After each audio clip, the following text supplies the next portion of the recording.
Did you know that between 1895 and 1937, 93 men were executed behind the walls of Folsom Prison? But their stories, they weren't lost to time. They just needed a voice. Welcome to Falling Through the Trap, where we dive into the deep, often unsettling waters of historical true crime, as well as our criminal justice system, both past and present. I'm April Moore, author and criminal justice professional, and I invite you on a journey through the human stories buried in prison records, newspaper headlines, courtroom transcripts, and so much more. I'm not just recounting cases. I'm probing into justice's paradoxes and presenting humanity found in a place we're told there isn't any: prison. Through the stories of these 93 men, we'll look at history, ethics, and certainly the death penalty, and whether or not it should have a place in America's present and future.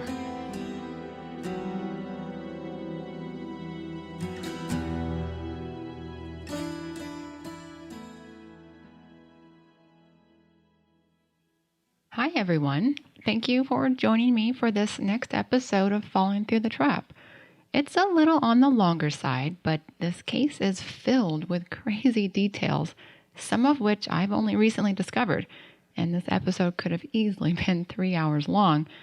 A little interesting side note, something I didn't plan or even notice until just recently, is that this episode is released on Friday, February 21st, exactly 129 years to the day, even the same day of the week, that Folsom's second execution took place.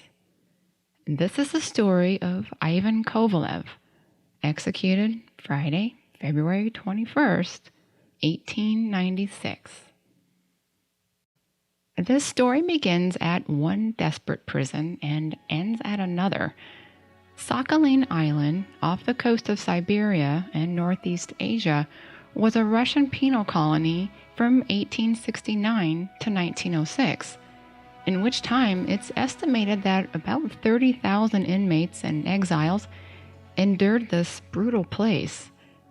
Americans had long heard of the horrors of this frozen hellscape. There was abuse, starvation, hard labor, and even rumors of cannibalism. It not only housed criminals of serious crimes, it was also known as a place for political prisoners and those exiled for petty or even fictitious crimes charged by the Russian government, and inhabitants were forced to hard labor for the mining and logging industries.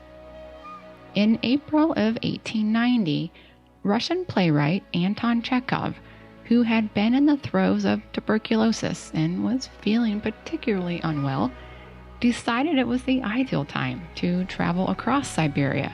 Mind you, 1 year before the Trans-Siberia Railway even began construction. He was 29 years old and wanted to visit Sakhalin Island and write up a full examination of this penal colony.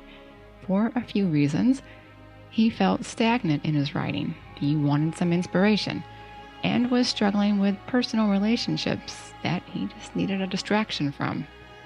Chekhov was also a physician, and it's said that he understood his health was deteriorating rapidly and felt this trip was now or never. The journey took 2.5 months. He arrived in mid-July, and he stayed on the island until October. He did in fact survive the entire ordeal, living for another 14 years. Sakhalin Island, at nearly 28,000 square miles, was covered in dense forests and mines, and it was run much like a small country. It had, by the end of the 19th century, 7 prisons, as well as several villages or districts.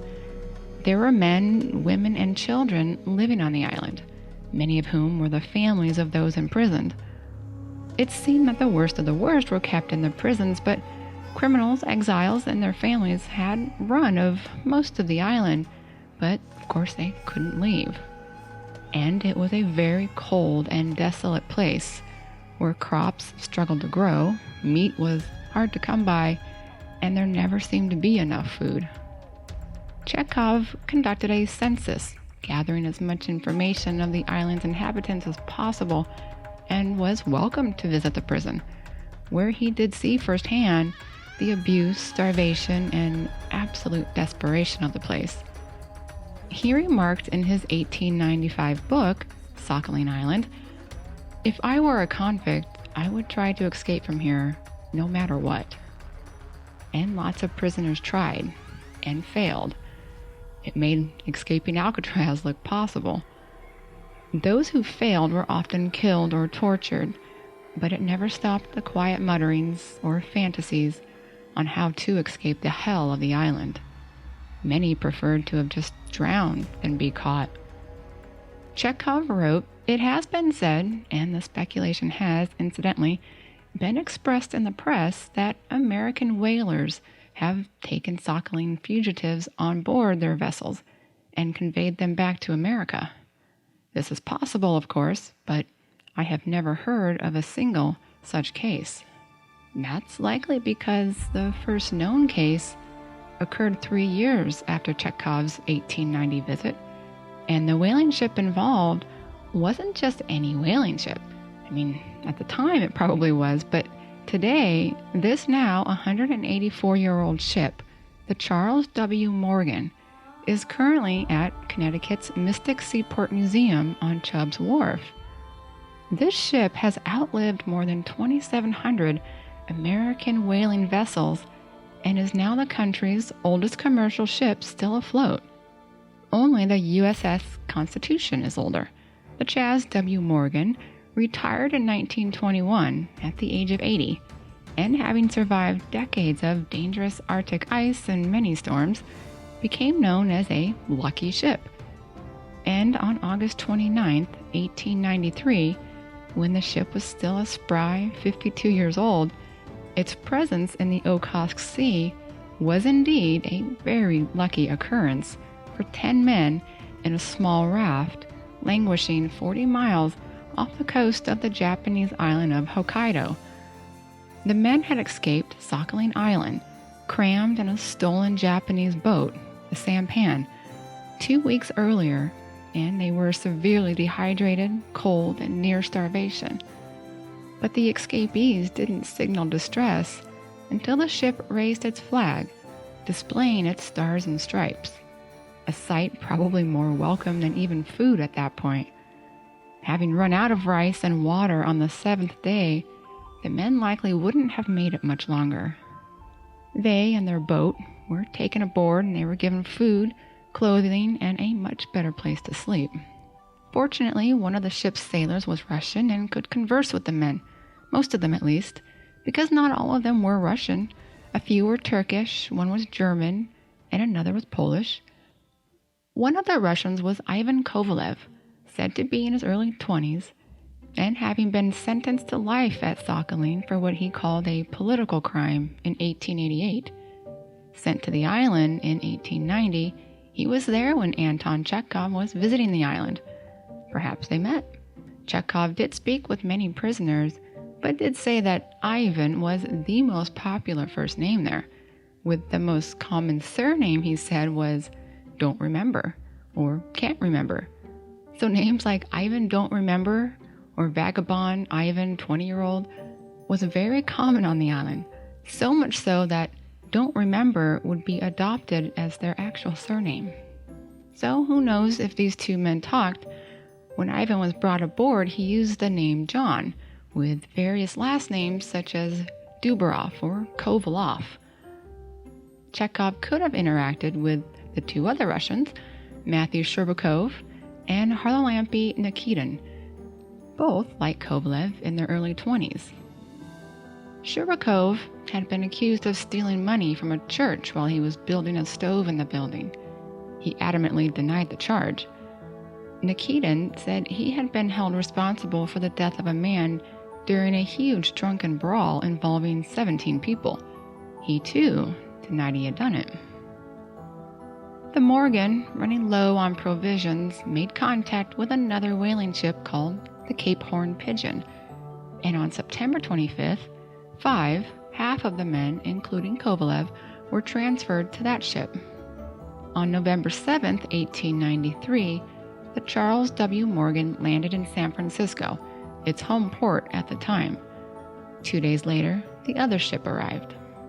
The men weren't exactly home free yet, but they had a lot of support, especially from the sailors of the two ships, who found the men to be engaging, helpful, and courteous during the over 2-month voyage together. One of the men was said to have used his time making shoes with his shoemaking tools that he smuggled from the island and scraps of leather on the ship, even making boots for J.A.M. Earl, the ship's captain. The report didn't name which escapee, but Kovalev was a shoemaker by trade. The men evidently appeared honest about the crimes they were charged with in Russia, such as murder. One was counterfeiting, but others claimed they were targeted for political reasons, such as a petty altercation with an army officer or simply protesting the government. Kovalev told his rescuers that he was a successful shoemaker in Kharkiv, now Ukraine, but on New Year's Day in 1888, when he was 19, he saw a group of students in an altercation with police, and he joined in to help them and was arrested. For 2 years, he allegedly was held in a prison in Odessa after what he called a military trial, where he was denied a defense. Then, in 1890, sent to Sakhalin Island for life. The Russian sailor who did much of the interpreting was asked by reporters if he knew how the men escaped, and according to the story told to him, the men had planned for weeks. They had found the abandoned boat on the shore, stripped of its oars and sail, so they hewed their own oars, hiding them in the brush. They stole pocketfuls of rice, a kettle, and some water, and once they felt they had sufficient supplies, they, quote, made a break for liberty. The sailor added, "It wouldn't surprise me, however, if on the muster roll of the guards on Sakhalin, the word missing was marked opposite on more than one name on the day the men escaped, for they are determined fellows, strong and brave, and were bound to be free."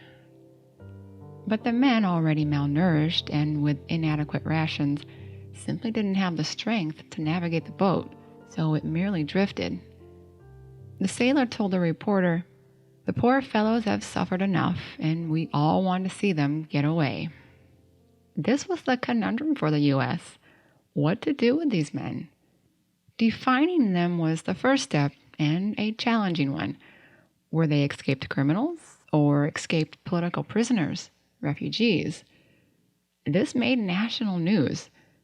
Was the Russian consul going to demand extradition of these men?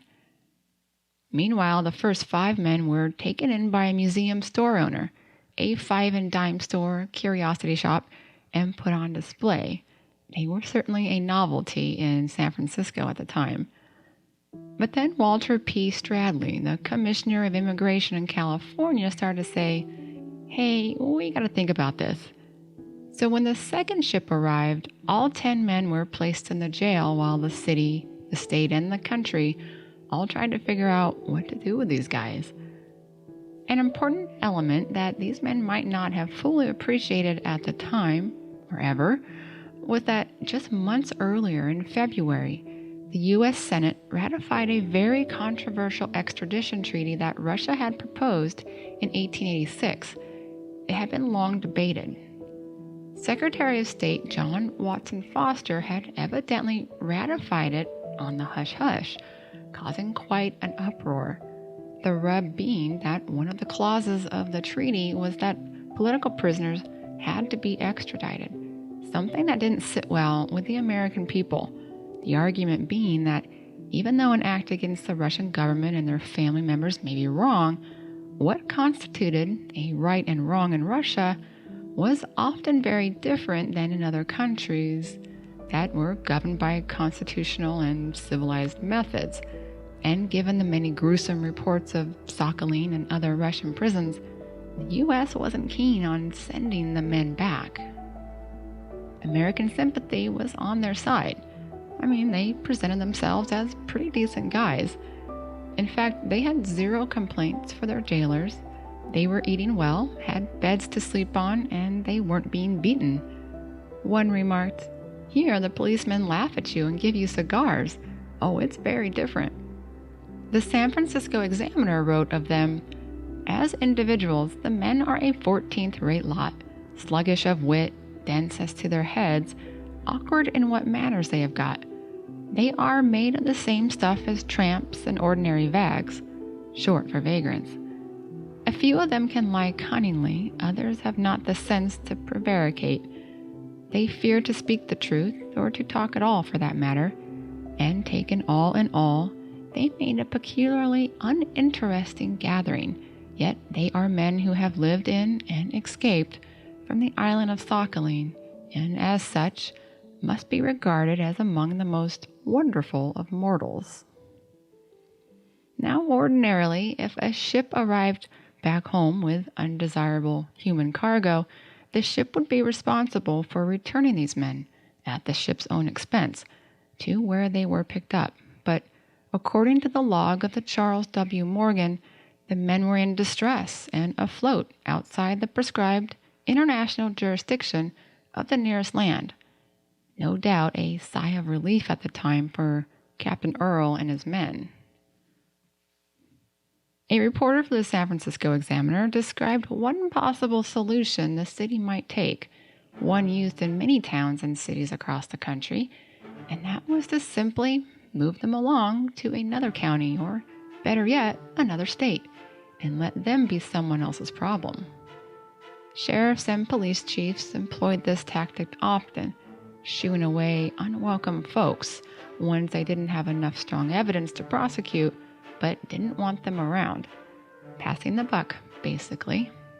It wouldn't have been a good look for San Francisco or California, considering the entire country was interested in the outcome.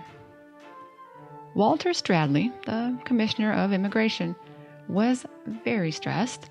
His options were not clear nor abundant, so he spoke with the Superintendent of Immigration in Washington, D.C., and was told to get depositions of each of the men, during which Kovalev was called one of the most intelligent of the men.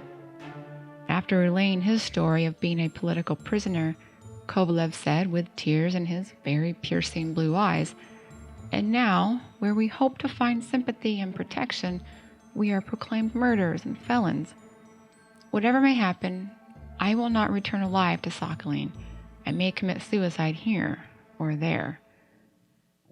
Stradley sent off the depositions without any recommendations of his own and awaited word from Washington.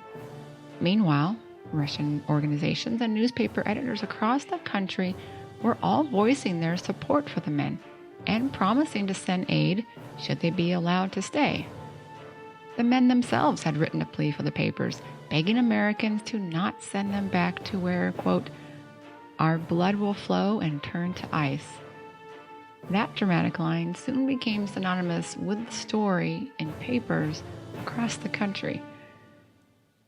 On November 20th, in response to Stradley's 3,000-word compilation of statements, John G. Carlyle, Secretary of the Treasury, responded with just 4 words: "Release 10 Russian prisoners." It was official. The men were free. And in case you're wondering, the Russian consul never demanded extradition. Not a word from them. So it looked like Russia was happy to pass the buck and let another country deal with these men.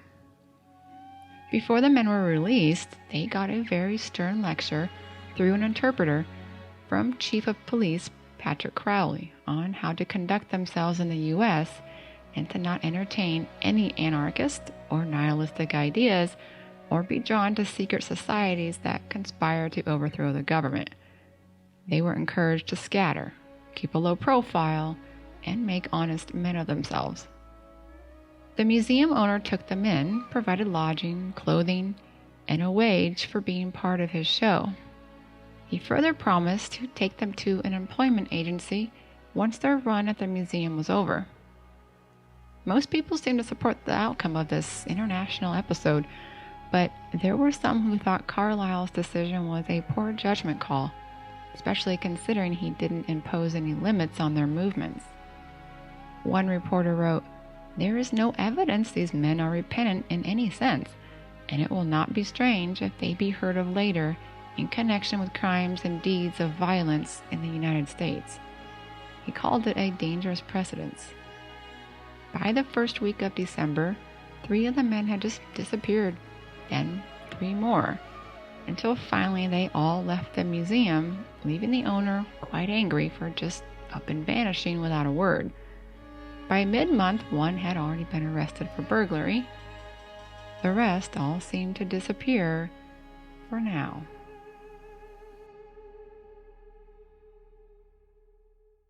A year later, on the morning of December 30th, 25-year-old Luther Weber went to his parents' home on 1217 L Street in Sacramento.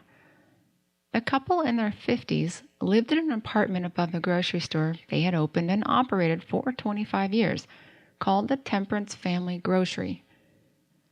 Luther also worked in the store, but the shop was closed on Sunday, so it was Luther's habit to come to the shop on Sunday mornings to feed the horses in the back stable and visit with his parents.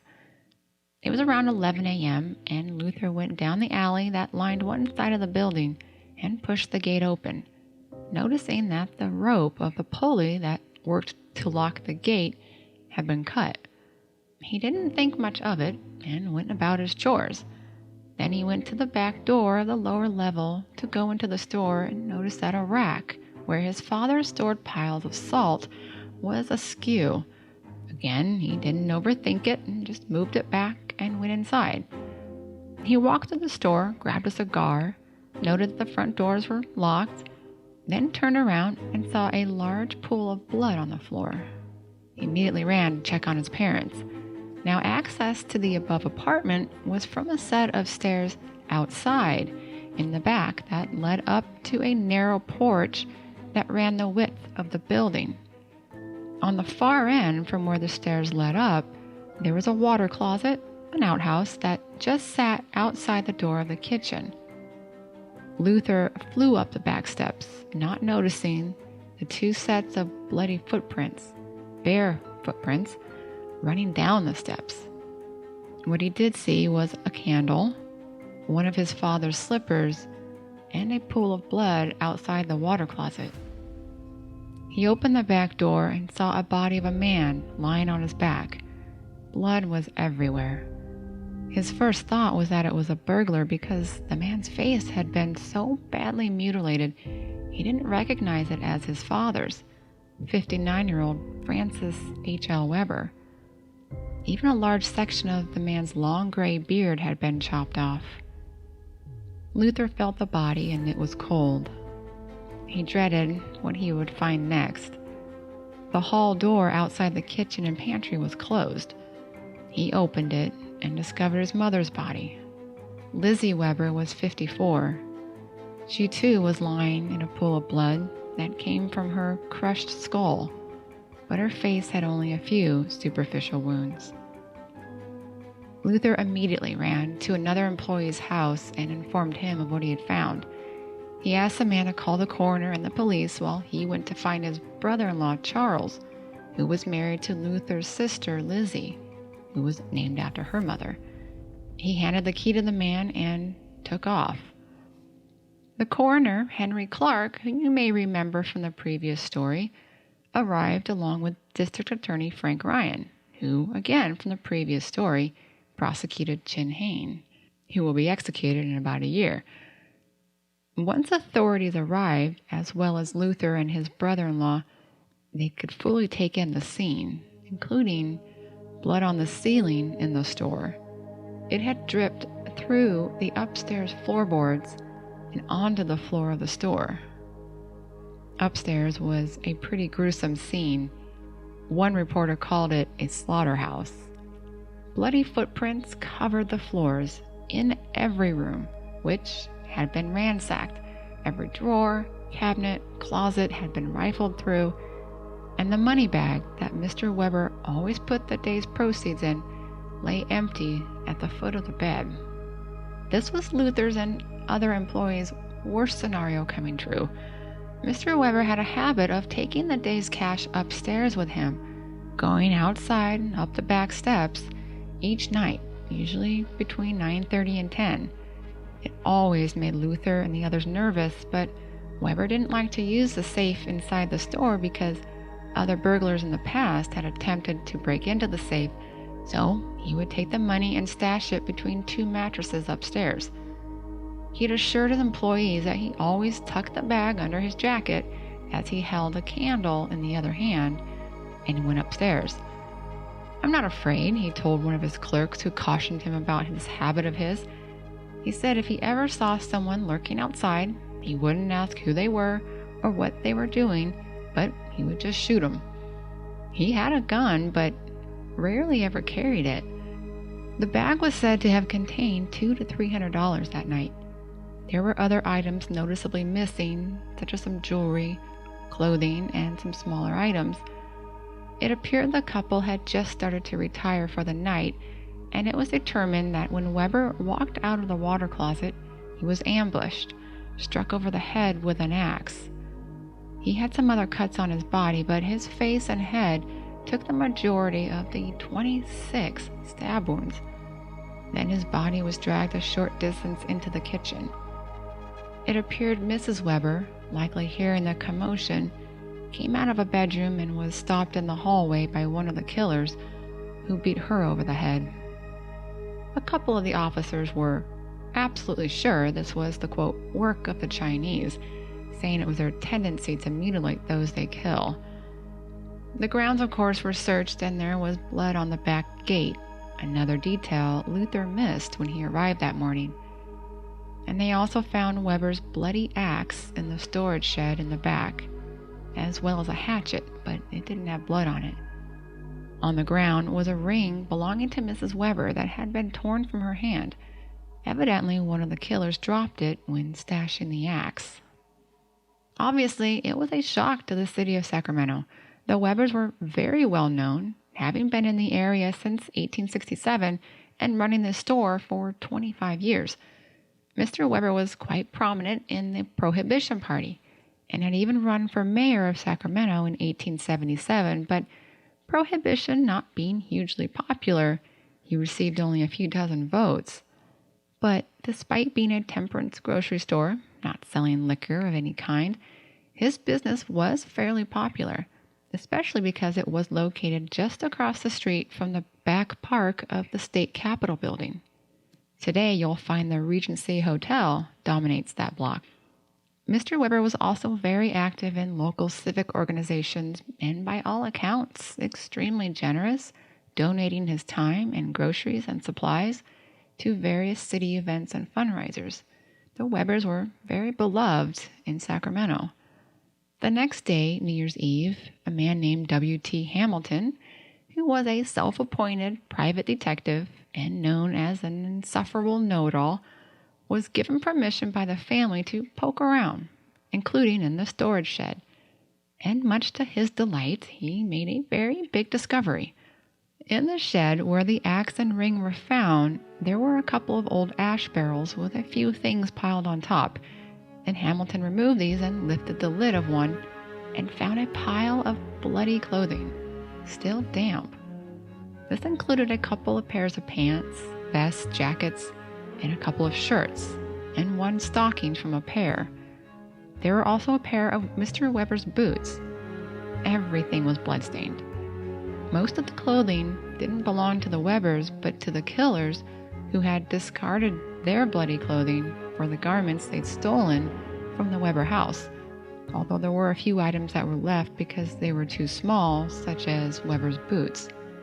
Nothing about the clothing revealed much about the killers, other than they weren't highly fashionable, cheap clothing that they'd find on anyone without a lot of money. The city's response to the murder was very typical of that from prior crimes like this, and that was to drive the hobo and tramp population out of town, which also included forcing saloons to either close early in the night or completely.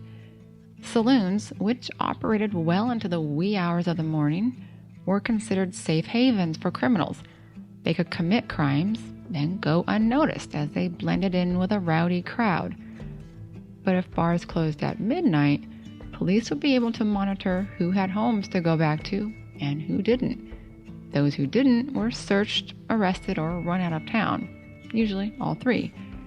And of course, liquor itself was deemed complicit in most crimes too, so I found it interesting that prohibitionists like Mr. Weber were routinely ignored, never taken seriously in politics in cities like Sacramento. But as soon as a major crime occurred, saloons were targeted and booze was blamed. These crimes also usually brought out groups of citizens, vigilantes really, working under the guise of community safety, who wanted nothing more than to legally be able to take down anyone, by any method, that they determined to be a criminal. One man of such group, named Lincoln White, told members at a meeting that if they catch someone in the midst of a crime, they'll hang them, and quote, "It will be the coolest hanging you ever saw. I will be there too, and will help to pull the rope." He assured the crowd that no one will be hanged for fun. They'll be sure of their man, and that Lincoln personally will take control to ensure justice. No dilly-dallying. He said, "These criminals know well enough now that we mean business. They are not afraid of the special officers, but they are afraid of the Committee of Safety." Yes, so Lincoln had to be dialed back a bit. The last thing an already understaffed police department needed was rogue vigilantes to deal with, and it was a very inadequate police force. Less than 10 officers in a city of 30,000. In response, the city hired dozens of, quote, special officers to start patrolling the city, including, I'll note, a young, budding detective who would end up becoming a very well-known and beloved Sacramento detective that I will tell you all about in a future episode. But this is where his 38-year career pretty much got started. So clues in the case were few and far between. Mr. Weber had no known enemies, and there were no reports of suspicious characters seen near the store that day, and a $1,500 reward for the capture and conviction of the killers was offered. On January 9th, a story broke in a Sacramento paper that a week prior, on January 2nd, an officer in the San Francisco jail was cleaning out a cell after a bunch of drunk New Year's partygoers from different bars had been released. He found, crammed into a crevice of the wall, a woman's watch.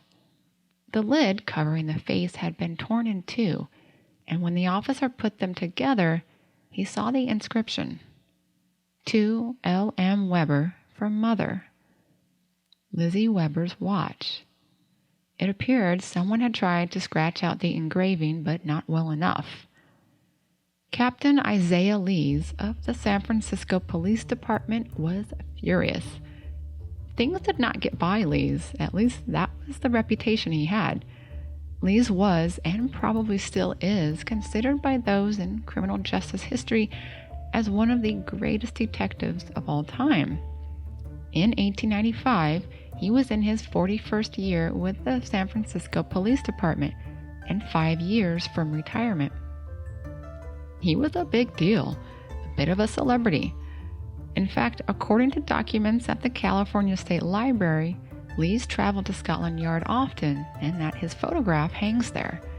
If catching criminals is your thing, you needed a way to keep track of them.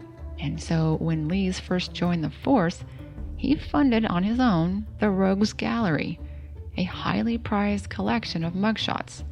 It was one of the first in the country. As a little aside, that up-and-coming detective at this time in Sacramento, he also later pioneered something very similar. I think he would have given Lees a run for his money as best detective ever. But as for Lees, this little blunder of not thoroughly searching arrestees under his watch wasn't a good look. The Oakland Tribune wrote, "Someone in the San Francisco Police Department is evidently unfit to be prison keeper." This blunder might have been the reason this tidbit was kept under wraps by police for about a week, but it also could have been because investigators were very reticent to publicly release any findings so as not to show their hand to the killers. In fact, the Sacramento police were quite angry this got out and evidently made that clear to the press because very little news about the murders trickled to the public. But there was always a new murder to read about, and this one, 3 months after the Weber murders, also involved a grocer. On the morning of March 31st, a woman named Mrs. Dowdigan and a friend went searching for clues about who might have robbed Mrs. Dowdigan's husband the night before. At around 10 p.m., William Dowdigan, a grocer, had just closed up his shop on Santa Clara Street in San Jose and was walking home when three men, footpads, the term used to describe someone who robs pedestrians, approached him. Suspicious of them, he had time to get a good grip on the knife he had in his pocket, and when one of the three men grabbed him as they passed, he managed to get one stab into the man before dropping the knife into the grass when he fell to the ground. He didn't know exactly where he wounded him, but the man didn't seem fazed. In fact, he sat on him while the other two emptied his pockets, roughing him up pretty good in the process. The men then took off. It was dark, so he didn't get a good look at the men. But the left side of his jacket was wet with blood, and not his own. It belonged to the man who was sitting on him. It wasn't a surprise, then, when Mrs. Dowdigan and her friend found a trail of blood going from the crime scene to a vacant lot a few blocks away.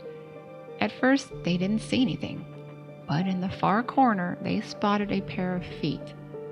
The body looked to be somewhat deliberately concealed behind some milkweed in a slight depression in the ground. It was after 11 a.m., so obviously it worked, except these women knew what they were looking for. The dead man was lying on his back with his arms above his head as if he had been dragged there and simply dropped in position. His pockets had been turned out, and he had a couple of stab wounds. One, which reports didn't specify where, only that it would not have been fatal, and another one in the man's chest, through his heart. William Dowdigan swore that he only had time to stab once, and it wasn't that hard, he thought, before he dropped the knife, which was never found, so because the wounds indicated they came from the same weapon, it was assumed the man's partners might have finished him off. Maybe they didn't want to lug around a wounded man. It certainly wasn't an option for footpads who wanted to stay inconspicuous. The dead man wasn't immediately recognized by anyone, but was described as European-looking. The coroner propped up the body in the morgue, took pictures, and displayed the body for curious looky-loos to come and go. Eventually, a man identified him as August Anderson, a, quote, desperate character and teamster who had worked for this man. Another clue was that a second-hand dealer in town had said the victim and another man had come into his shop to sell some carpentry tools. The body was buried in a potter's field in Oak Hill Cemetery, but just before this, the coroner found in the man's jacket pocket one last clue. Scribbled on a piece of paper was an address on Folsom Street in San Francisco. San Francisco detectives located the rooming house on Folsom Street, where several Russian men lived, and a detective from San Jose was sent for, and the policeman kept an eye on the place. But the detective wasn't able to say if any of the men matched the description of the victim's companion from the secondhand shop. So the detectives decided just to ask the Russians if they could identify the corpse in the photo. None of them could, or would. But the Sacramento Record Union offered the old adage, murder will out, meaning a murder or murderer will always be revealed. And it's usually because someone says too much, and before you know it, there's a guy who says, I know a guy who knows a guy who knows about a murder. About 2 months later, that's pretty much what happened. There's a lot of names in this case, and I will do my best to pronounce them correctly and to not confuse you, but don't stress about trying to keep track. In San Francisco in mid-May, a man named E.L. Bennett ran into his friend, Lawrence Stevens, a Russian who was also a photographer in the city and was also known to police because he had a record, but nothing too serious and petty thefts. Stevens confided in Bennett that he knew who killed the Webbers and wanted to borrow some money from Bennett to go down to Sacramento and talk to police. There's some discrepancies between the men's versions, Bennett said they agreed to splitting the reward money if he paid the way to Sacramento. Stevens said a deal had not been struck. The men parted and met up again a month later, and at one point, Stevens grabbed Bennett by the elbow and pointed to a man going into a saloon and said, "That's the man who did it." Bennett tried to get Stevens to go to Captain Lee's, but he wasn't ready to do it just yet and refused. So Bennett himself went to Captain Lee's and told him what Stevens had told him. But Lee's wasn't convinced about anything. He wanted Stevens to come in, and if the information panned out, Stevens would get the $1,500 reward money. A detective was sent to find Stevens, who then brought him to Lee's. Stevens had a couple of Russian friends, Arnold Levine and Vladislav Zabruski, who were rooming with Ivan Kovalev in the very rooming house on Folsom Street that detectives had already been eyeing. Haralampy Nikitin, one of the Russian escapees, also lived there. According to Stevens, the murder was simply the work of Russians. As a Russian himself, he evidently would know. He knew Kovalev had some jewelry, including a small gold bird charm, and he wanted to go to Sacramento to find out if these items matched those taken from the Webbers. Then, when news about the watch being discovered, this got him thinking even more. Stevens had brought a watch to Levine and Zabruski to see if they were interested in buying it. He knew Kovalev would be there. And when Kovalev spotted the watch, he told the men, "Oh, I threw away a better watch than that one." For Stevens, this helped confirm his suspicions of Kovalev. But the clincher was that Zabruski told Stevens that Kovalev, in a drunken state, confessed to the entire thing. But it was all hearsay. Lee's needed more. That's when Stevens told him about a young man named George Patelian, who could tell him quite a bit more. 20-year-old Patelian was born in the U.S., but his father was Russian. Not long after Kovalev began his new life in America, someone introduced him to Patelian. Knowing someone who spoke both languages was certainly a help to Kovalev.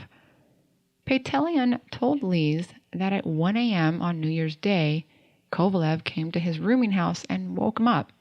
He hadn't seen Kovalev for 3 months, and Kovalev wanted to party and had talked Patelian into going out. He noticed Kovalev had a gold chain with a kind of charm attached, and Patelian asked if he could see it, but Kovalev refused to show him. Instead, he left for about 15 minutes and returned without the chain. The two men went to several restaurants and had steak, played pool, and drank a lot. Kovalev paid for everything. At the first restaurant, Kovalev picked up a Sacramento newspaper and asked Patelian to read him some of the major news. The young man found that odd, but started to, and Kovalev seemed to change his mind and told him not to bother. Later, in the early morning hours, when the San Francisco papers came out, Kovalev bought those and asked Patelian to read anything out of Sacramento to him, which he did, but Kovalev didn't react much when his companion talked about the Weber murders. The drinking continued, and the men bounced from bar to bar in the Barbary Coast, the red light district, and Kovalev was awfully generous with his spending, buying drinks for the crowd. At some point, Kovalev accused Patelian of stealing money from him, but Patelian said that Kovalev was so inebriated that he was getting careless with his money pouch, leaving it on the bar, so Patelian took it for safekeeping. A fight broke out between the two men, and police arrested them and brought them to the city jail, along with several other drunken partygoers. Once the men sobered up, Kovalev realized his error, and the men were friends again and subsequently released the next morning, after which Lizzie Weber's watch was found. Now Captain Lees was listening. Patelian told him that Kovalev gave arresting officers his name as John Dubroff, one of the names he gave when he arrived from Sakhalin Island. Lees checked the arrest log, and lo and behold, there was the name. The record indicated that Kovalev, or Dubroff, had been searched because it was written down that $50.60 was found on him. The issue is that usually drunks weren't given a thorough search, such as checking their shoes for items. That was typically only done with those arrested for more serious offenses. Lees decided he needed to talk to the Zabruski guy, the man Kovalev allegedly confessed to, and brought him in and, through an interpreter, heard his statement. He told Lees that, like Stevens, he had already suspected Kovalev's involvement in the murders and wanted to see if he could get Kovalev to confess. So in late February, when it was just the two of them, Zabruski got Kovalev drinking, and eventually the man talked. He said that he, Harlampy Nikitin, and Matthew Sherbakov, the two fellow escapees from Sakhalin Island, were in Sacramento in December. At one point, Kovalev and just one of the others, he wouldn't say who, tried and failed to rob someone in the Capitol Park. Soon they decided to target a business instead, and according to Zabruski, Kovalev told him he and his unnamed partner watched the Weber store and house for 3 days, but other accounts said the store was picked on a whim that night, right after the failed robbery attempt in the park across the street. In any case, on December 29th, around 10 p.m., they found an axe in the back of the building and watched as the, quote, man with the gray beard carrying a candle go up the steps. Kovalev crept behind him, and just outside the door into the kitchen, Kovalev struck the man in the forehead. Kovalev then yelled down to his partner to come up, and as he did, Mrs. Weber must have heard the commotion and came into the hall. Kovalev didn't say which of the two killed her. He told Zabruski he had taken a small 7-inch box containing some money, as well as a watch he said with writing on it, that he had to get rid of when in the jail cell on New Year's Day. He told Zabruski they had stolen clothing and escaped, and when they were about 3 miles north of Sacramento, he buried the box, which he had chopped up.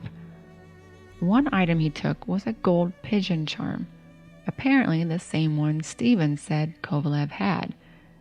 He told Zabruski he and the other man walked to Davisville and took the morning train back to San Francisco. Lees phoned District Attorney Ryan in Sacramento, and arrangements were made for him to bring the clothing found in the barrel, and a few days later, on June 25, 1895, police arrested Kovalev in the apartment, along with his roommates Arnold Levine and Vladislav Zabruski, mainly to be held as witnesses. In Kovalev's room, police found clothing far too big for him and some jewelry. He denied any involvement in the murder. Here is where all the pieces came together that unraveled Kovalev's life. The Weber children identified the pants Kovalev had on as their father's, and the black suspenders with red satin trim, a pair Lizzie, his daughter, had made for him. They confirmed that a small wooden box, a money bank, containing $25 belonging to Lizzie's son, had been stolen. They also described the small bird charm, just as Stevens, Patelian, and Zabruski had. Kovalev had also sold a pair of eyeglasses to a man who brought those in, and they were identified as Mrs. Weber's. And Albert Davis, a shoemaker who had employed Kovalev in his shop for several months before the murders, identified the bloody pants in the barrel as Kovalev's. It also became clear that the man whose body was found in San Jose was likely that of Matthew Sherbakov. Harlampy Nikitin, however, seemed to have disappeared, but police didn't think he had been involved in the actual murders. As for Levine, he accompanied Kovalev and Sherbakov to Sacramento in early fall of 1894, but that Levine returned to San Francisco within a week and moved in with Zabruski on Folsom Street. The next time he saw Kovalev was on January 6th, and he was wearing new clothing, had some money, and jewelry.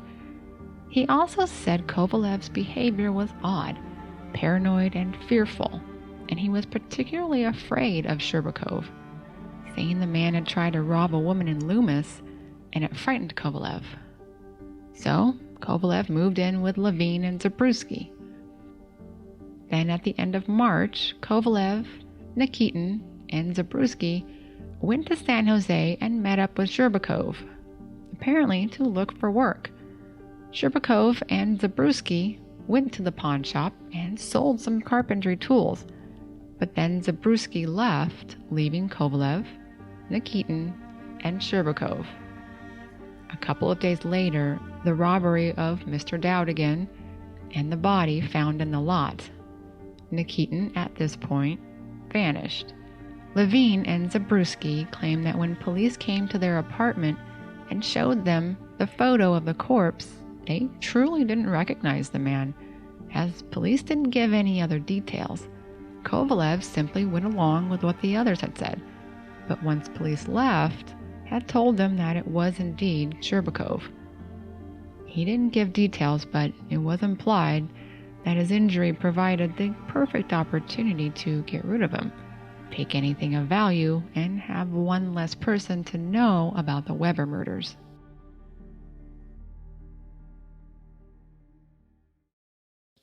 Kovalev, described as a, quote, red-haired, blue-eyed, thick-lipped, coarse-looking ruffian, who spoke little English but appeared to understand it, denied everything, saying in his broken English that he was a working man and hadn't killed anybody. His story, however, was contradicted at every turn. He claimed to have never been in Sacramento and was only in Stockton and surrounding areas picking cherries in December, but of course couldn't say where exactly. He said up until that time he had been working for the shoemaker Davis, but Davis said he left earlier in the fall, not arriving back until January. When confronted with Mr. Weber's clothing found in his room, he appeared very nervous, but claimed the clothing had come from Zabriskie, who, of course, denied this. When the news broke of Kovalev's arrest, the citizens of California, especially those in San Francisco, started to remember and immediately regret showing sympathy for a certain group of men less than 2 years prior. One paper wrote, "There is another preface to the story of the exiles, and then comes the sequel, which shows to what an extent American people had been deceived and how, in our generosity of purpose, we entertained wolves in sheep's clothing." A lot of I told you so's. Many people were hurt, angry, and regretful, and rightfully so. I can only imagine what the captains of the 2 whaling ships must have felt. I wasn't able to find any record of a statement from either them or their crews. Police decided to exhume the body in San Jose to further confirm it was that of Sherbakov. He was buried without pants. The coroner said they were too soiled and bloodstained to keep, but the vest on the very decomposed body was made of the exact fabric of a pair of pants stolen from Mr. Weber. Kovalev was brought back to Sacramento and placed in what was called the Mortimer cell, rumored to be haunted by the ghost of a previous tenant. The Sacramento Bee described Kovalev as a small, low-browed man and has a light complexion. He is an ugly-looking wretch, and a growth of red beard, about a week old, does not add to his appearance. The prisoner is small of stature, but is well built. His hands are large and rough, his fingers are stained with nicotine. And that when he arrived in court for arraignment, wrote, "Everybody who saw him remarked upon his ugliness." He was considered very intelligent, investigators saying that other Russians commented on his faultless language when speaking in Russian, as if he had been well educated. During the court appearance, an interpreter was brought in to help explain to the prisoner his rights, but Kovalev maintained a defiant demeanor, and he refused legal representation, saying only that he was innocent. On July 2nd, in a packed courtroom, the preliminary hearing began, and because Kovalev, described as pale as a ghost, still refused legal counsel, the judge informed him through an interpreter that he could then conduct his own defense and, if he chose to, could ask witnesses questions. All the evidence was presented: the clothing, the axe, the stolen items, the New Year's Day arrest, testimony from Patelian, Levine, and Davis, Kovalev's former employer. Then a man with a surprising story. His name was George Jost, and his son was Alonzo Aaron Jost, who had gone into partnership with Mr. Weber a year earlier, and who had worked in the store. The younger Jost, along with all of the employees, had testified at the coroner's inquest after the murder and were asked extensively about whether or not they had seen or heard any suspicious characters around the store, but none had. So it was quite surprising when George Jost, his father, adamantly testified that he saw Kovalev outside the Weber store that night before the murder. He said the stranger's features were so impressed upon his memory at the time, and that, quote, "I have been looking for him ever since." I found this rather odd, given that George Jost's son and the other employees were grilled during the inquest about suspicious-looking people seen before the murders. But there it was, and he was 100% positive, saying he studied the man's peculiar face so well after making a point to walk past the man. He was sure he had finally found his man. Captain Lees, Arnold Levine, and Lawrence Stevens all testified, as well as Vladislav Zabruski. He told his story, which evidently got Kovalev's undivided attention, unlike with the other witnesses where he appeared apathetic and indifferent. And once Zabruski finished, the judge asked Kovalev if he had any questions for the witnesses. He replied, "What can I ask him? He lies like a dog, and he knows it." Finally, Kovalev took the stand and was told he didn't have to answer questions if he didn't want to. He seemed to understand this. He said after he arrived in San Francisco, he got to know other Russians in the area, including Stevens, secured the shoemaking job with Davis, and rented a room from a saloon owner.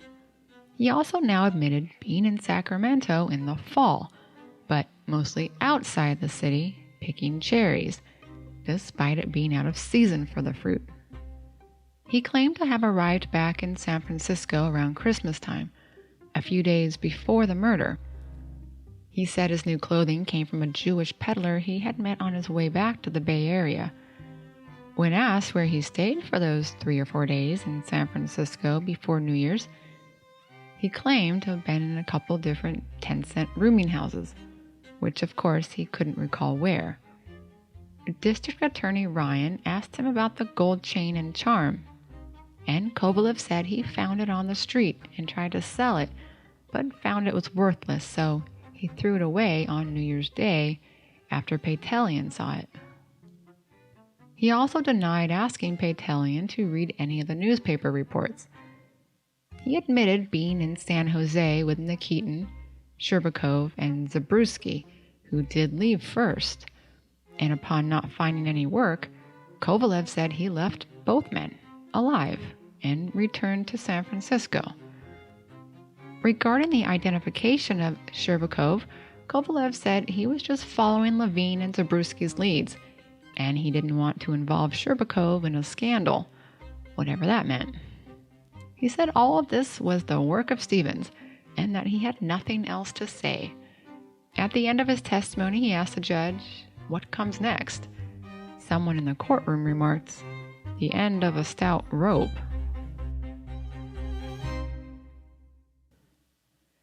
During a court recess, a reporter from the San Francisco Chronicle interviewed Kovalev with the help of Robert Iverson, the interpreter from the courtroom.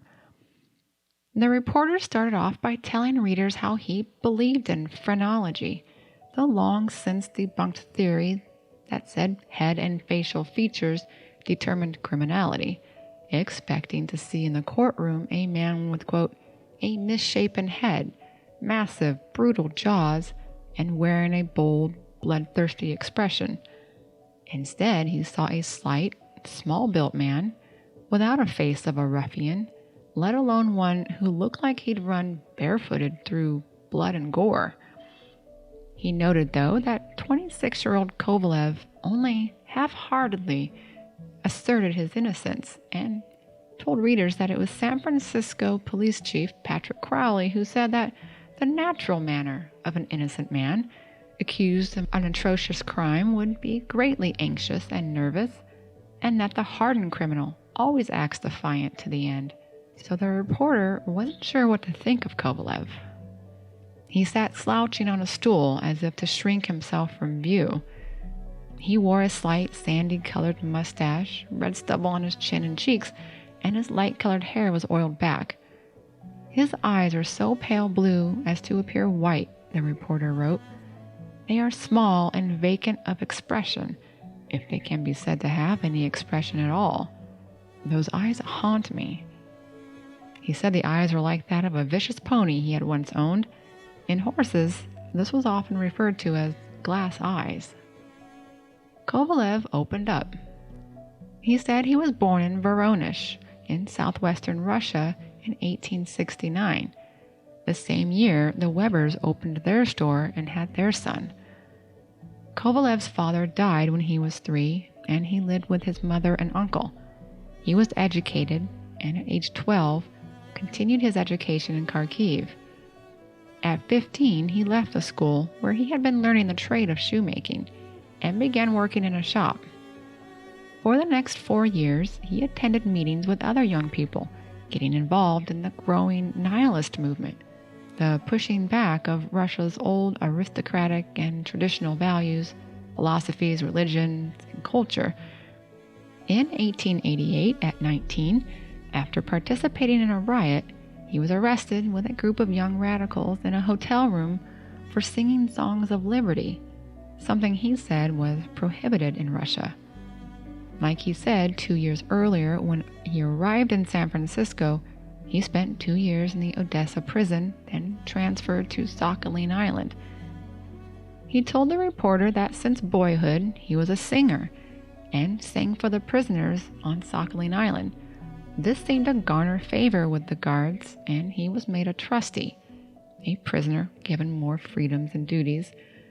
This life continued for 3 years, he said, but it was a great burden to me, especially to see from 30 to 40 convicts punished cruelly every day. He met with a small gang of prisoners, one of whom had sailing experience. Kovalev said he could secure a map, compass, and some other useful objects, and at 9 p.m. in mid-August of 1893, the men escaped. The rest you know yourself, he said. The reporter finished with, he gladly braved the dangers of that perilous ocean trip to escape, and would welcome death or any fate. But Siberia again? No, never. Trial was set for mid-September, and he was back in court to have attorneys appointed, a right he continued to refuse, saying, if I am guilty, then let them find out.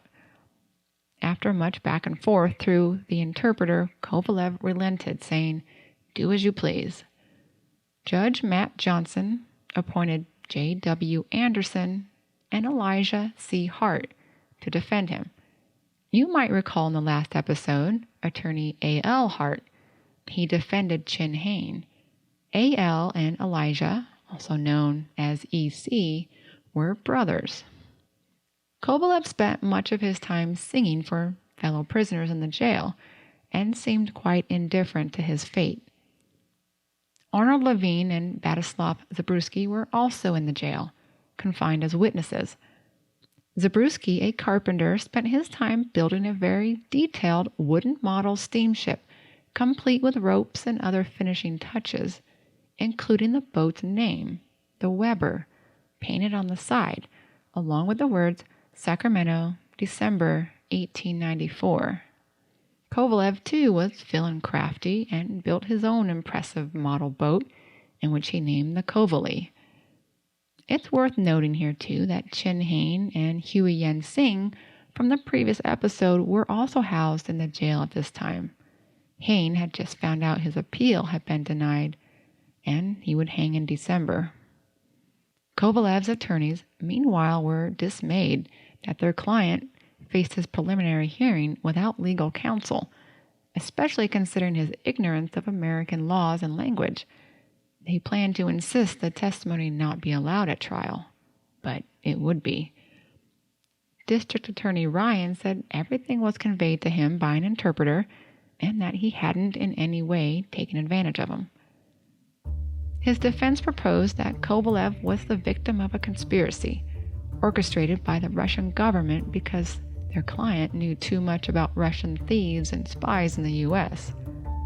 Another angle they were rumored to be working on was that Zabriskie and Stevens, taking advantage of Kovalev's ignorance, colluded for the reward money by manufacturing the confession, made even easier since Sherbakov was dead and Nikitin wasn't anywhere to be found. The trial was postponed due to another murder trial in San Francisco that Captain Lees was tied up in, and by mid-October, confinement appeared to be taking its toll on the young Russian. He had grown despondent after a frantic spell in which he tore up his cell and complained of constant head pain. Finally, on November 4th, 1895, the trial began, and when Kovalev appeared in court, his attorneys were appalled. Kovalev was disheveled, unshaven, and dirty, and Anderson insisted he be taken to a barber immediately, saying that any civilized juryman would be prejudiced against him. There were lots of reports that the jail was very dark inside, so perhaps his attorneys just hadn't noticed his condition because it would have been rather odd for them not to have met with him before trial. Anyway, he got cleaned up and went from what one reporter called a prowling anarchist to a respectable nihilist. The makeover didn't improve his demeanor, though. He still had a vacant and indifferent expression on his face. And this was a very packed courtroom, because this case was a very big deal. And it was hot, it was stuffy, and it was smelly, which wasn't just from the people, but from the evidence, the bloody clothing. Now let's remember, there were no Ziploc bags back then. Obviously, Kovalev was a big draw. Everyone wanted to see him, just like when he first arrived in San Francisco and was on display in a curiosity museum or freak show. Here, there were no admission fees. You could see him for free. One paper did write, "As it is, the crowd in the courtroom seems to gaze upon him as it would a wild beast safely housed behind the powerful bars of its cage." The other big to-do was 65-year-old Captain Isaiah Lees, the distinguished, infamous, internationally known detective. He was credited with the reason so many ladies showed up to the courtroom. He was a local celeb, and by all accounts, did not mind this status. Despite objections from the defense, several of the chosen jury members had admitted to forming opinions already, but they said they could probably consider the evidence. The next day, Anderson told the jury that even though they were appointed to defend the suspect, with no hope of monetary reward, they would perform their duty conscientiously to the bitter end, proving Kovalev was the victim of a conspiracy by the Russian government. When testimony was to begin, Kovalev sat looking like a barely breathing corpse. Attorneys Anderson and Hart told the judge that they hadn't been able to hold any intelligible conversation with him and intimated their client could be insane. Under the circumstances, said Anderson, there should be some steps taken to ascertain the true condition of the defendant, a man who has been through the horrors and tortures of a Siberian prison and at the mercy of the rude storms of the Arctic regions, and escaping from there, being days and days exposed to the elements on an open raft, would not act in this manner unless there was something radically wrong with him. District Attorney Ryan was skeptical, and even the jailer said Kovalev hadn't been complaining of being sick, but the judge decided to call in a couple of doctors. Kovalev wouldn't answer any of the doctors' questions. He just stared as if in a catatonic state. The interpreter asked him if he was all right, and Kovalev did reply that he felt weak and nervous all over. The doctors expressed some doubts about the prisoner's sanity, so Judge Johnson granted the defense's request to have his sanity further examined and judgment passed by the regular panel of jurors, the grand jury members, as to whether or not Kovalev was even fit to stand trial. The examination took place by 4 doctors specializing in mental disorders, and Dr. Gardner, superintendent of the Napa Asylum, spokesman for the group, said Kovalev was malingering, saying that the trouble with people who fake insanity lack the knowledge of what constitutes insanity. They jumble half a dozen phrases of insanity, only imagining they're acting like a genuine madman. Gardner said no superintendent of an asylum would allow him to remain in the institution longer than the minimum limit prescribed by law. He ended his statement with, "It was not a difficult case to diagnose, and we could probably even divine the purpose as well as the intent of the effort, but that is for the judgment of another branch of the investigation." Then the defense attempted a very strange tactic. Anderson told the court that they had no evidence to offer to contradict the good doctors, and instead chose to evoke some legal gymnastics, saying, "It is a presumption of law that every person is sane, and Your Honor must so instruct this jury." Basically, he wanted to act as though the insanity question and subsequent examination and results never happened, that Kovalev is clearly sane, just as the law would presume. Even Prosecutor Ryan was like, what? Anderson began reading the order of procedure in cases like this, where it was mandatory that the defense open, because they had to prove their client was insane. He said, "We positively decline to call our witnesses. There is therefore no resource for this court except to adopt the legal presumption that our client is sane, and so instruct this jury." Finally, Ryan could speak, saying, "This investigation was ordered by the court on the motions of the attorneys for the defense, and it is very strange that they should now repent of their action." Anderson objected, saying the DA was infringing upon the rights of the defendant, and this back and forth continued for several minutes, arguing whether or not the entire sanity question and examination that just happened should be struck from the record. Finally, Judge Johnson ruled in favor of the defense, instructed the jury that had been sitting in the courtroom the entire time, watching and listening to everything, to just ignore it.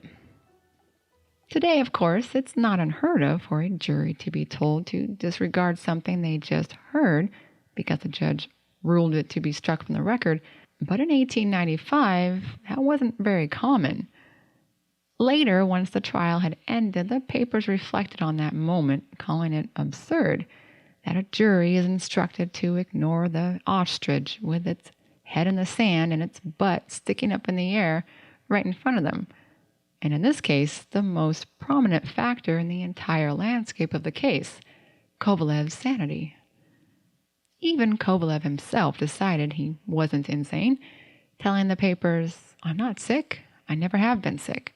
I get a little dizzy sometimes, but that is because I'm not free, because I am troubled of heart and tired of thinking with my brains." He distracted himself by constantly singing in jail, which, fortunately for everyone, he was an excellent singer. Trial testimony varied very little from that of the preliminary hearing, and it was long and tedious, especially because it had to be interpreted. One juror had fallen asleep. The defense tried to show that when Kovalev was being interrogated by Lees, he was not only without an attorney, he was surrounded at the time by his accusers, Levine, Stevens, Patelian, and Zabriskie. The interpreter during that meeting testified that Kovalev was not induced in any way to speak or confess anything, just that he was being asked regarding his whereabouts. The defense was able to contradict the testimony of George Jost, the man who swore Kovalev was outside the Weber store the night before the murders. As sure as he was of Kovalev's face, he was absolutely positive in what the man was wearing, a long coat and an oilcloth cap. But Arnold Levine testified that Kovalev was never known to have either. Further, those items would have likely been discarded in the barrel after the killings. It was a small win for the defense. A letter then arrived for Kovalev from a Russian woman living in Sonoma County named Olga Gordenko, figuring that the friendless defendant could use a comrade. One of the other Sakhalin escapees, Stepan Yusakov, had worked for her and her husband on their farm for the last year and a half. Stepan told her that he didn't think Kovalev would do such a thing, so she wanted to offer her help. She talked about knowing Lawrence Stevens, the informer, and Arnold Levine as dishonest thieves. And so she wrote, "If you are not guilty, then write immediately, and I promise you I will do all I can. If, however, you are guilty, then my advice is confess everything, because stubbornness would not be of help, nor silence." She had written to his attorneys as well, and it seemed they all felt she could be of value, and was told to come to Sacramento. Things weren't looking great for Kovalev, and at one point in the trial he grabbed his head as if in pain and began to cry. So having the nurturing kindness of an older Russian woman came at a good time. Olga, described as very bright and well-read, with sensible ideas, motherly feelings, and a fund of good, sound common sense, told reporters that she was surprised to discover that Kovalev was well-educated, gentle, had a sympathetic nature, and was very tender-hearted, much unlike how newspapers described him. "After my talk with him," she said, "I have no doubt that he is a victim of an evil environment. He has associated himself with such a bad crowd that he has got into trouble and has become what he is today. If he would be with good people, he would be as good as anybody else." She also said that Stepan Yusakov, one of the other escapees who worked for her, was one of the most honest and faithful men she'd ever known. She said Kovalev is very aware of his situation and feels awful about it, saying many times he wanted to get away from the men around him, but that they had some kind of control over him. On the morning of Thursday, November 14th, court was delayed an hour or so, but then in the afternoon the case continued. The court was again delayed the next morning, in which time the Sacramento Bee newspaper had posted in the courthouse a bulletin saying that Kovalev had confessed to his attorneys and the DA and the judge, and that a full confession would be printed in the afternoon edition.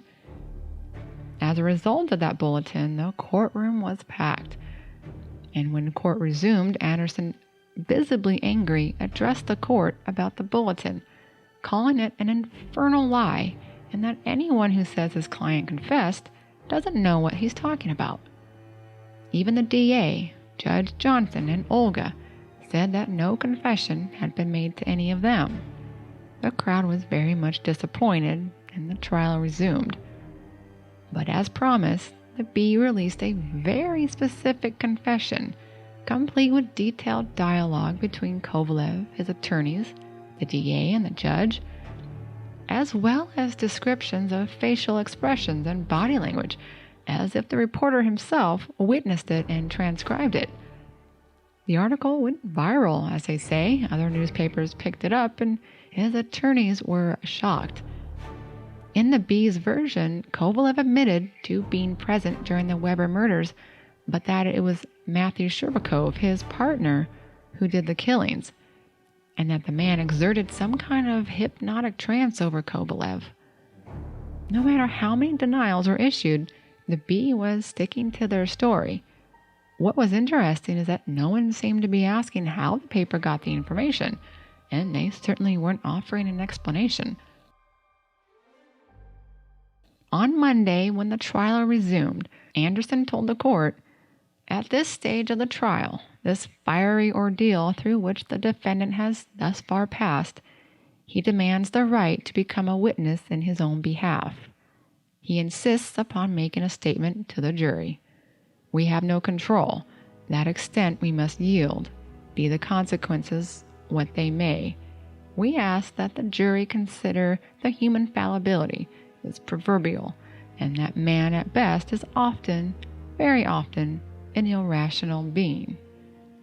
At this phase of the case, our lips may be sealed for the defense, save in the effort to prompt that mercy which falleth like the gentle rain from heaven. I make this statement because the defendant wants to take the stand at this time. Olga was asked to interpret, specifically to convey to Kovalev his rights, that he does not need to testify if he doesn't want to. Olga seemed to understand this. Then things went off the rails. Judge Johnson was very clear, asking Olga to ask Kovalev if he understood that he didn't need to talk. She replied, "He says he can speak to the jury, that he's guilty, that he took part in the crime." Johnson replied quickly, "I did not ask him to state that." "He says that," she said. "Strike it out," Johnson ordered. He was furious, and he looked at Olga. "You heard what I said." She was in tears at this point. "Yes, I told him that," she replied. Very impatiently now, Johnson said, "Ask him if he understands that he needs not testify unless he wants to." She asked, "He must say yes or no?" "Yes." She started to plead with the judge, saying she needed to talk to him, the judge, privately. "You cannot," he said. He called in Lawrence Stevens, the informer, to have him explain to Kovalev what was being told. Olga had apparently misunderstood, thinking she was just to interpret everything he said. Johnson told her he only wanted her to acquaint him with his rights. She said, "Yes, but he says he does not want to talk. He wants to say something, but you don't want me to tell that something that he wants to say." At which point Stevens intervened, asked Kovalev something, and he said he does not wish to say anything. "That ends it," said the judge. "Tell him he need not say anything unless he wants to." Attorney Anderson called in the regular interpreter, Mr. Warhoftig, to take over, and he spoke to Kovalev and then told the court, he says, "Let me alone." Kovalev was excused from the stand. Attorney E.C. Hart said, "We have no evidence. We rest for the defense." Then the prosecution says, "We're willing to submit the case without argument." So there again, the jury was expected to unhear what they just heard, that everyone was to ignore the ostrich with its big butt in the air and its head in the sand that was right in front of them. Even in their closing arguments, the defense insisted all of that circumstantial evidence against Kovalev was the work of the Russian government for vengeance against the young nihilist. District Attorney Ryan, in his address, said, "If there is anybody here on this jury with a mentality so weak as to take any stock in such talk, I'll drop this case right now and quit talking." He then said, "It would not be too great a punishment if Kovalev were taken out and hacked with the knife he hacked the Webers with, and then left to die from the pestering sores." On November 20th, exactly 2 years to the day after Kovalev was given his freedom in San Francisco by the U.S. government, that freedom was officially revoked. The jury agreed with the prosecution. It only took them 15 minutes. After the verdict, Kovalev was quoted as saying, "I know what has happened. I expected it. I was there. I have said that I was guilty, but I did not kill those people. I have told who killed them, and I do not want to talk about it anymore. I'm going to be hanged, but I will suffer for what another has done. I can die. I am tired of it all, and I am glad it is over. Please let me alone. I want to think." The following day, the Sacramento Bee was more than pleased to print a statement from Olga Gordenko, who said she could now speak the truth since the trial was over. She said Ivan Kovalev did confess to her that Thursday morning the previous week, but that even though he was present during the murders, it was Matthew Sherbakov who did the actual killing. His conscience troubled him so much, he said, that he had wished he was dead. Kovalev told her that he wanted everyone to know, so she translated the confession and gave it to his attorneys. She felt it was their duty to give it to the jury and comply with Kovalev's wishes. She was shocked when they refused. They told her that their duty was to prove him innocent. She wanted to take the stand so she could convey to the jury everything the defendant had told her, thinking they would surely understand and that his attorneys could persuade the jury to not inflict the death penalty, as she felt he didn't deserve it. But they still refused, and then Judge Johnson issued an order that she couldn't speak of it. It weighed heavily on her. The prosecution knew too, but they couldn't say anything.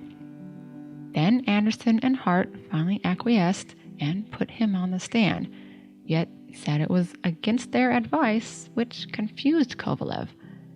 He didn't understand, and Olga thought she was helping Kovalev, but she too was confused about what was happening. In the end, she just wanted to help Kovalev, regardless whether it was to prove his innocence or to help him confess. Anderson and Hart were shown Olga's letter, and they decided they might as well come clean too. The two attorneys, Olga and the court interpreter, Mr. Warhoftig, listened as Kovalev confessed. Olga had cried.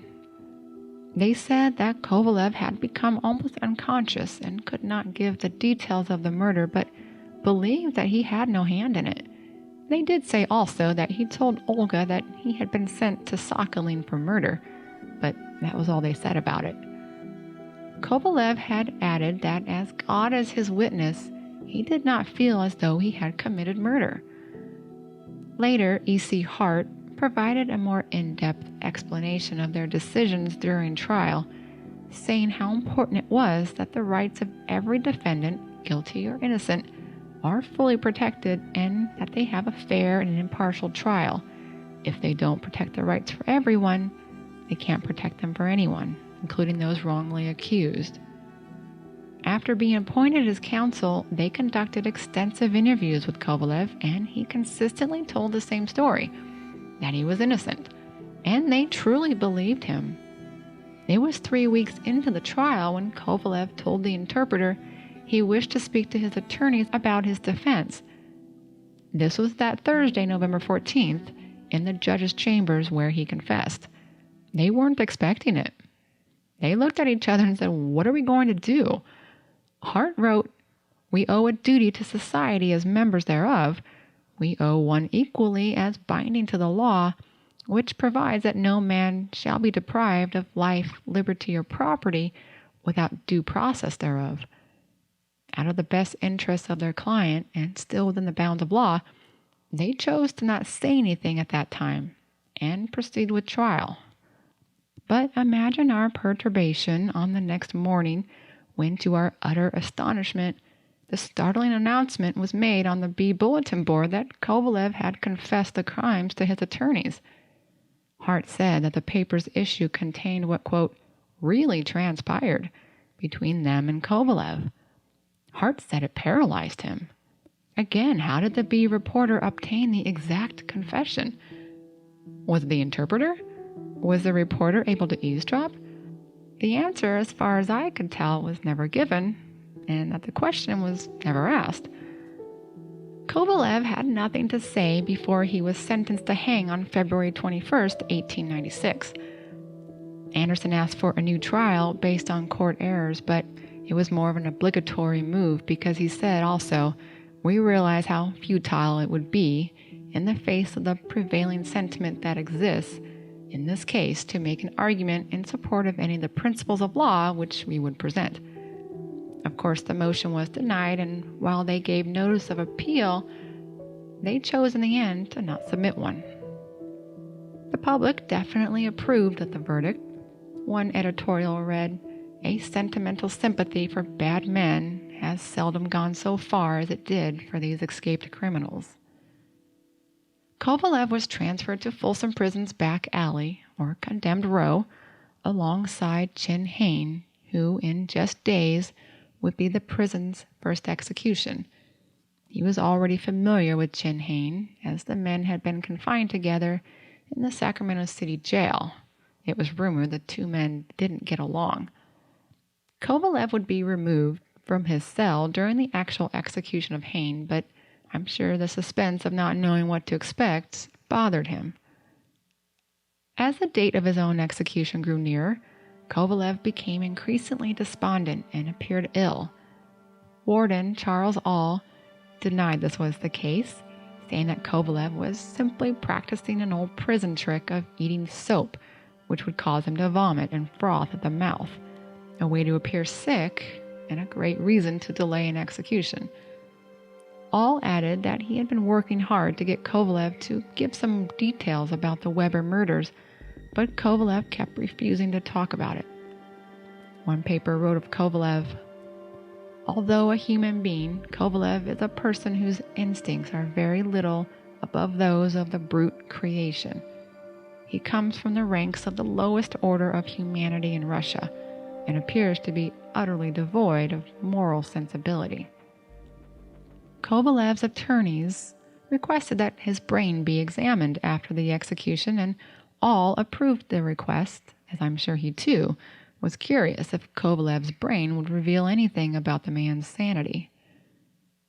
The night before his execution, a Russian interpreter was brought in to talk to him and convey any final request to prison officials. Kovalev had none, not even for anyone to contact his mother.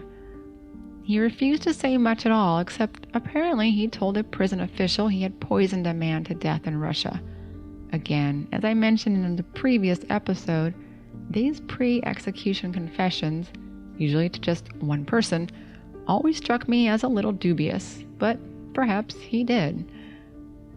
In the morning, he turned away food and declined a glass of whiskey, but did accept a cup of milk. He allegedly refused to bathe in the morning, dress himself, or permit the barber to shave him, and the guards, quote, resorted to mild force. Shortly before his execution, he is quoted as saying, "I have nothing to say. If I have to die, I will do so bravely. I'm not afraid." His execution was at 10:30 a.m. As he came out of the cell, wrote the Sacramento Bee, he walked firmly and appeared to be entirely unconscious of what was going on around him. His eyes never once changed from a dead-level look straight ahead. Not once did he drop them to the upturned faces below, or as much as give a glance at the throng which filled the balcony.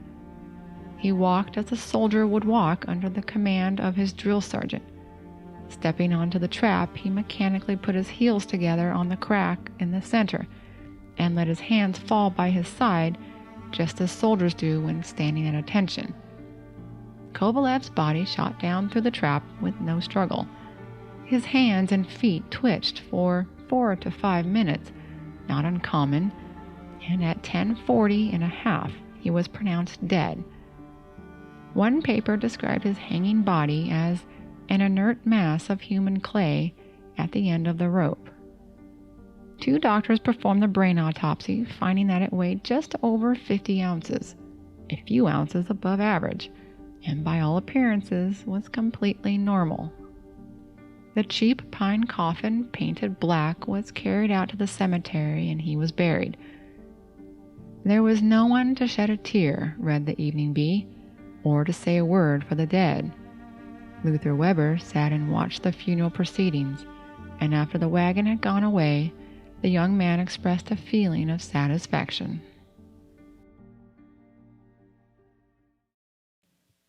It wouldn't be the last we heard of Kovalev. There was the battle over the $1,500 reward money. Everyone felt entitled to it, including Captain Isaiah Lees of the San Francisco Police Department.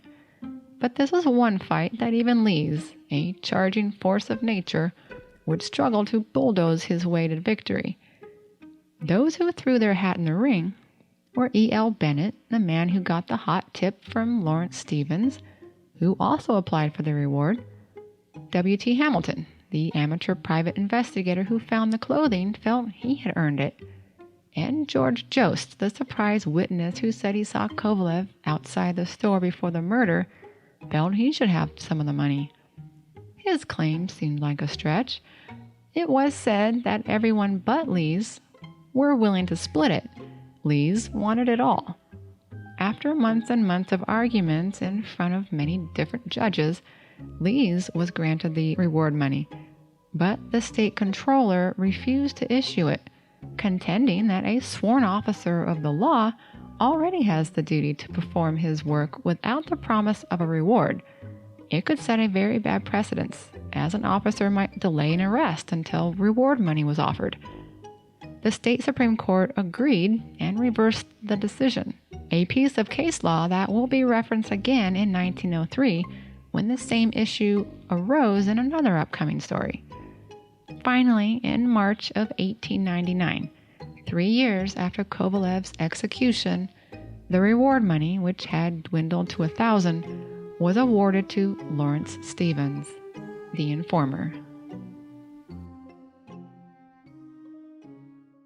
As for Sakhalin Island, it continued to operate as a prison colony until 1906, when its last prison closed following the Russo-Japanese War in 1905, when Japan seized control of the southern half of the island.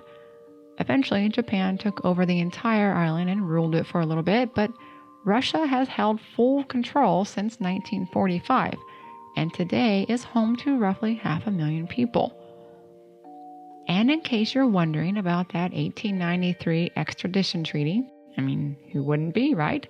It has been debated on when it actually lost its validity.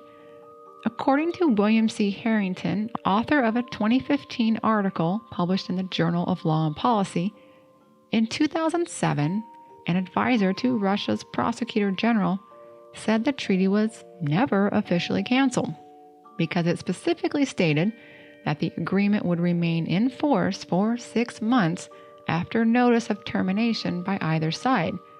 And evidently, there's never been a formal notice of termination issued. But others have said the 1917 Bolshevik Revolution rendered the treaty invalid. Even since 1941, the U.S. hasn't recognized the treaty as valid. So I'm sure you're all dying to know that. So if you're still with me, thank you. I know this was a long one. They won't all be this long. So I hope you enjoyed it.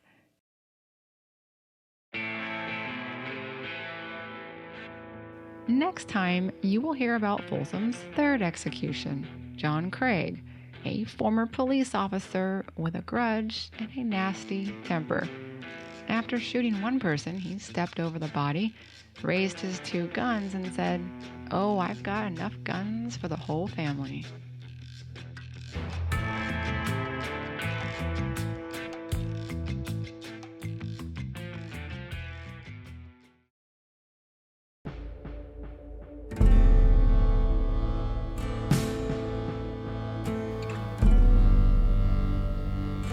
Falling Through the Trap is written and produced by me, April Moore. You can subscribe wherever you get your podcasts, where you can also leave a review, and follow the show on Instagram at Falling Through the Trap. I'll post photos and other documents on my Substack page, apriljmoore.substack.com, where you'll be able to listen to each episode. Find the show on YouTube as well. Check the show notes for links. Join me every first and third Friday of the month, where you'll learn the story of the next man to fall through the trap at Folsom Prison.